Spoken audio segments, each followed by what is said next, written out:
Mesdames, Mesdemoiselles et Messieurs, bonjour et merci beaucoup encore une fois de plus d'être nombreux à suivre Contact Pro Live dans le tranche de réaction. Réaction, c'est, vous savez, c'est une émission, c'est une tranche que nous vous amenons une fois par semaine, donc le condensé de la semaine, donc de l'actualité de la semaine, et puis nous donnons un petit résumé sur ce qui a prédominé la semaine pour vous fixer justement de notre point de vue, de nos réflexions que nous faisons sur les événements qui ont fait actualité au courant de la semaine en République démocratique du Congo. En tout cas, merci beaucoup pour ceux qui sont en train de s'abonner et puis à ceux qui sont en train aussi de partager cette émission. Nous parlerons de quoi? Nous parlerons de trois choses. Donc, la mort de notre grand frère, notre aîné, je vous parlerai de comment est-ce que je l'ai connu.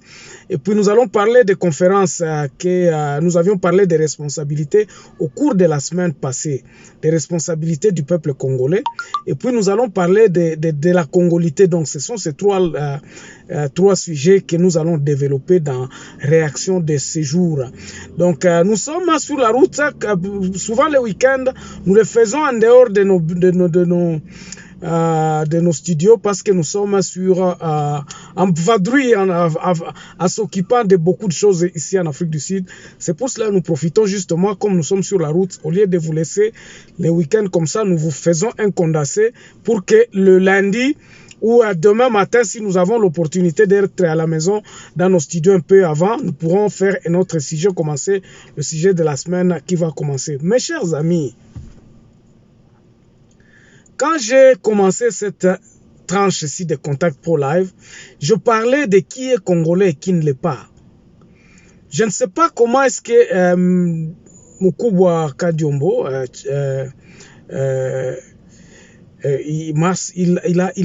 je ne sais pas comment il est tombé sur cette vidéo-là et il m'a appelé.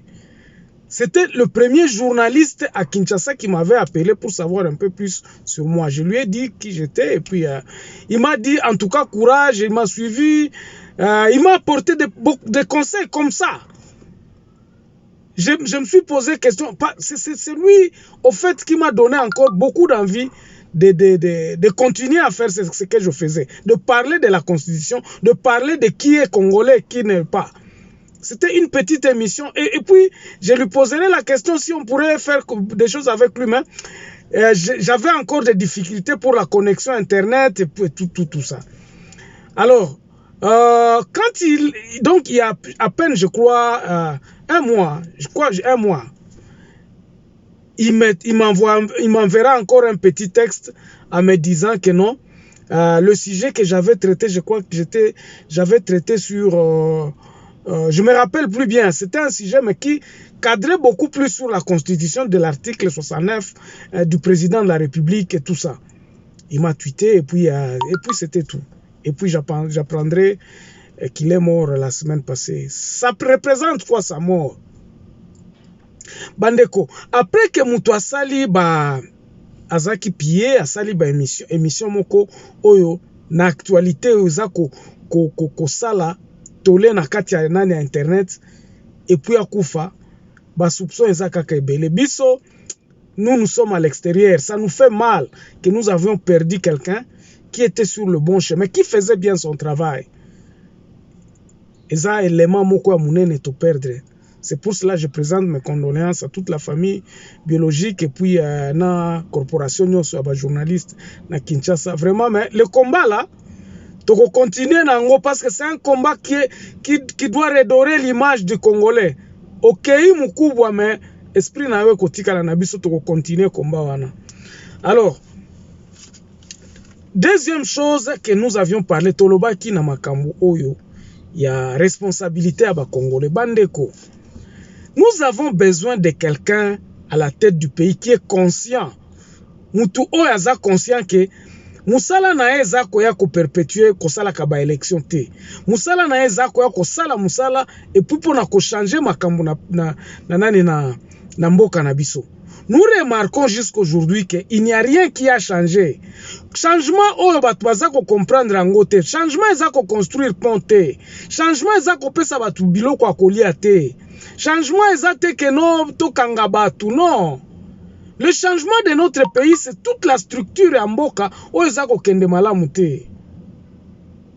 Mboka eza kokende malamu te. Il faudrait que tu arrives à comprendre que mboka oyo mutu moko te ako diriger yango. Changement oyo biso tozoluka eza structure, eza démocratie ekota na ndako, eza responsabilisation ya peuple na base, peuple abanda koyeba ke non, tour oyo toza na mobeko o tozolanda, tour oyo nga naza impliqué, pourquoi est-ce que naza kofuta mpaku na ngai, tozokende wapi, eloko oyo ezosalema toko protéger yango ndenge nini. C'est ça le changement que le peuple veut. Toza na problème à kolia na Congo te bandeko na yebisa bino yango sa abatu mususu bazako kanisa ke non nakosaka. Le problème de manger au Congo ce n'est pas ça le problème. Problème est la structure ya mboka na biso ndenge nini tozozo mboka na biso. Alors, nous avons besoin de quelqu'un qui viendra oya koya ko chambarder babiloko oya a remettre en ordre. Ko remettre en ordre c'est quoi? Ko remettre en ordre za ko pesa Congolais responsabilité, ko réveiller conscience à Congolais ya koloba ke mutu ya libanda ko ya ko busale langai ko sale langa bilanga nanga te. To komina nu na moment wana te à cause il faut que biso moko to organiser na mboka na biso. Mutu na mutu à partir ya batu bazar soki na Kasumbalesa na ba frontière nyonso wana na Mbandaka na Kasai na wapi partout, que le peuple puisse se dire que non, mabele o eza mabele na ngai, j'ai droit ya ceci, naza na droit ya oyo, naza na droit ya oyo, devoir ya mboka na ngai, eloko soki na futi paku naza ko bongisa mboka na ngai. Eza la te que non, eloko oyo nazo sala batu mususu nde bakoya ko salela biso. Bozo mona président ya sikoyo nga na lobeli bino na lobi mboka eza kokende na semaine passée je na lobaki yango na lobi mboka eza kokende ba accord président aza ko signer ye moko azo yeba yango te ye moko ayebi nini te aza ko signer signification impact ba signature oyo asalaki na ba trois voisins oyo bango nyonso bayokani balobi te mutu oyo ayebi makambo azosala te. Il est temps maintenant de changer guerre. Batu wana baza batu moko soko tangi nani l'art de la guerre ya Sunzu. Livre wana oko comprendre makambo bazaba batu wana baza kosala. Bakobeta yo pendant que baza na yo. Yoko kanisa ke monguna zaksima. Bomoni preuve za nini? Nous n'avons pas pu déceler qui est l'ennemi qui ne l'est pas à l'est. Mais batu baza ko kufa, guerre za ko continuer, insécurité za ko continuer, mais eux que nous accusons que non baza ko envahir biso, bango moko wana nde bakomi siko koya ko yebisa biso ne toko tongela bino babalabala, toko sala boyebo, toko sala boye, toko sala boye. C'est quand même marrant bandeko. Eza ko pesa pasi. Nous avions dit solution na biso na likambo ya batu ya este oyo. Likambo est tolobaki boy. Tolobi likambo est kosila te tant que biso moko tokoya ko s'organiser na noté. C'est pour cela nous nous sommes dit avant que batu nyonso tu babanda ko signer nous devons nous faire violence. Ya ko kangana no ba frontière. Botala likambo za ko leka na Goma lelo ata batu baza ko lobango te. Goma ekomi épicentre ya nani ya corona. Na lobela ki yango na semaine passée. Pona koloba nini? Corona ezako ravager batu mikolo bazo lobela yango te. Ba statistique kutu baza ko lobela yango te. Mais nous qui avions des frères bato toza na ba information sur terrain, toza ko kamwa ke Kinshasa ezako koka kolobela eloko te. Corona ezako boma batu. Ça vient comment? Corona o eza na Rwanda.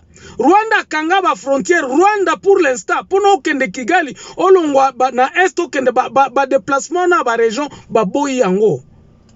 Au Rwanda, ils sont sérieux parce que Corona est ravagé. Maintenant, les gens qui sont à Gisenyi, pour s'approvisionner, pour que ndenge ba frontière na biso za kiole la, bazaka kota na Goma, et puis yangona Corona eye ko kota na Goma kuna makambu donc mointe. C'est ça un peu. Donc babilo kwa na nyonso toza ko yebisa bino ke mutute azako nani azako kukipe angote.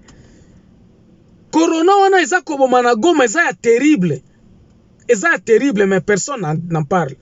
Alors sujet asuka o e dominaki na semaine passée awa o Kadiomba Kufeli eza congolité bandeko. Moi je pense ça c'est mon point de vue maintenant parce qu'il y a une réaction na pesa kabino point de vue nangai sur tous les sujets. La constitution est claire. Loi tiani oyo eloko moko eye nango ya sika ezate. Mais pourquoi est-ce que nous devons nous agiter? Totika loi wana eleka.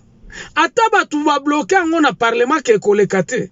Mais la constitution elle est claire na likambo oya ya candidature à président ya république. Na ba poste régalienne à l'état. La constitution est claire. Mais qu'est-ce qui se passe que etolé oyo ezala boye?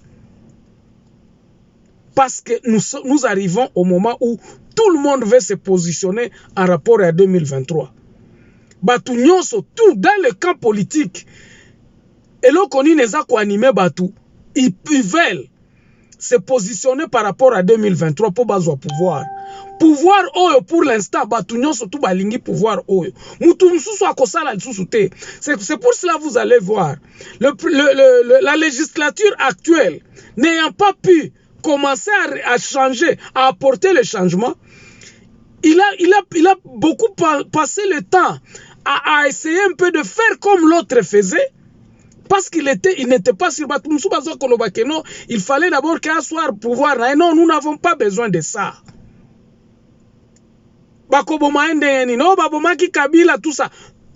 Kadiombo yeyo akufi. Toleli. Est-ce que Congo est sili? Congo kotika la biso bato toza awa toko continuer makambo ya Kadiombo. Toko continuer makambo ya Kadiombo bien.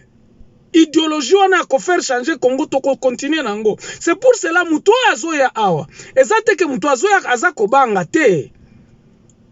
Congolité ngana za komona ta pourquoi est-ce que les gens sont en train de se battre. Oh non, oh loi Tchani. Loi Tchani existe depuis longtemps.